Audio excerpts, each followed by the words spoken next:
ladies and gentlemen, today we're going to learn about how to take a cake order. First thing we're going to do, as you can see, we have a customer at the cake display now, looking and trying to make a decision. Let's go over and address the customer. All right, so we're going to address the customer. I can tell that the customer is looking at the cakes.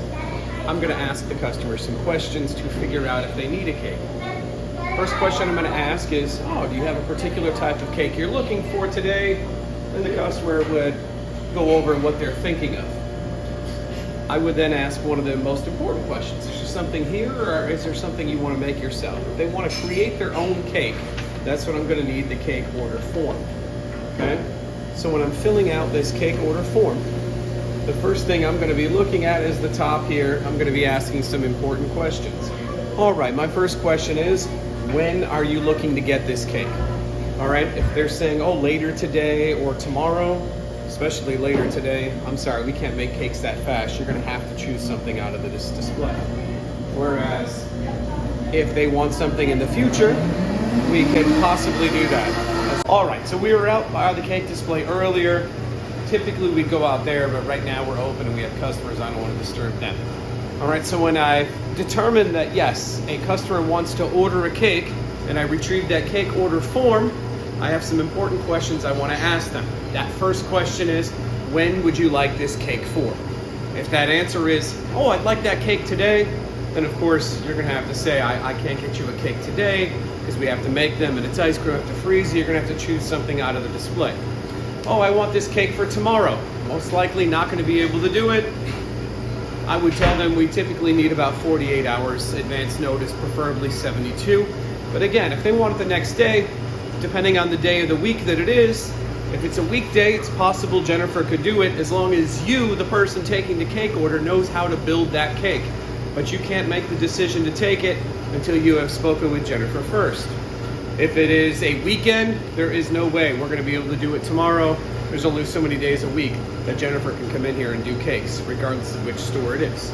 Once we've determined, it's Monday, I want this cake on Friday, we're going to be good to go. I'm going to start there by filling out the top section here where it says date due. I'll ask then, what time did you want this cake? I would get their name. I would get their phone number. Make sure you write this very clearly. Some of you, I get it, you might have bad handwriting, but you've got to be able to write this very neatly. Okay? Now, let's say they wanted a cake that was out of the display, but we didn't have it. They just want one of the things that we would say out there. I wanted the chocolate chipper, but we are out of the chocolate chipper. Then we are good. You would fill out this top section. That is known as a signature cake, something that could be grabbed right out of the cake display. If they don't want that, they want to create their own cake, you're going to go to this, what is the center box, but the larger box. You can literally cross out the top box. Okay? If they said, I want cupcakes, cookies, sandwiches, or Reese's cups, that's that very small bottom box you fill out. But let's say they're going with a custom cake here. This means they're changing anything. I want the chocolate chipper, but instead of chocolate shavings, I want chocolate chips. That is no longer a signature cake. This is a custom cake. Make sure you ring it up appropriately. There are going to be 8 different boxes, and you must fill out each and every one of them, and you must print very neatly on there. So the first thing you're looking at is the cake size. Don't ask them what size cake do you want. Ask them, how many people are going to be at this party? How many people are you looking to serve? This is where you have to know your information. We're only having 3 or 4 guests. Well then, hey, you probably only need a small cake because that serves up to 8.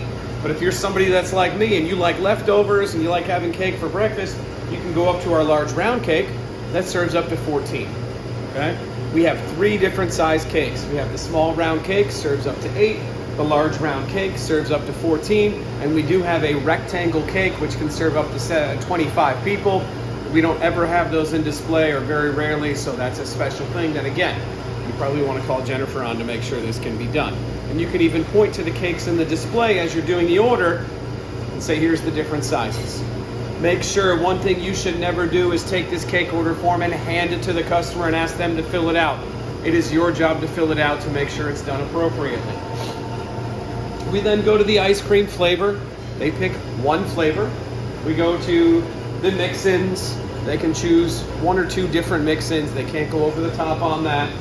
Cake flavor, explain to them. There's yellow cake, devil's food cake, which is chocolate cake or red velvet. 1. Okay? If they say, well, I want one layer of vanilla, one layer of chocolate, that's a problem. You have to make a phone call to make sure that you can do this.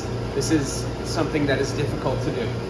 Okay, and then there's the different frosting, toppings, side crumblings, and so on. Click or check one box only. You can't do multiple boxes. They can't say, well, on the side, I want both this and this. They get one. There's not two different things. You're not a cake decorating expert. You're just taking a cake order. When decorating a cake, you can't do those types of things.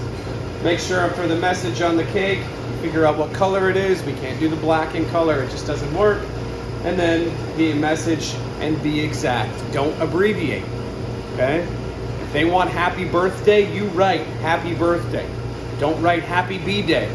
Because a long story short, we had a customer that wanted happy B-day on their cake, but the cake decorator saw it said happy B-day and they just wrote happy birthday and the cake was wrong and the customer was upset. So always be exact. The last thing you want to do is make sure you get payment. There are no exceptions to this rule. Okay, if a customer says, well, I'll come back later, or when they pick it up, they'll get it, we can't do that.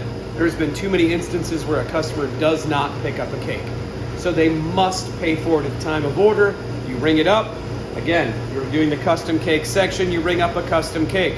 It's something they want directly out of the display. Then you would do the top. But again, if they change one thing on this, then it goes to the custom cake where you have to fill it out. You would then ring it up in the register. You would print out a register receipt, not a credit card receipt. Type it here, staple it together here. And then the last thing you would do is take a picture of this filled out form and text it to Jennifer. Okay? If you ever have any questions while you're doing this, please make sure you call myself or Jennifer. This basically goes over everything you need to know on how to take a cake order. Hopefully you'll do it correctly.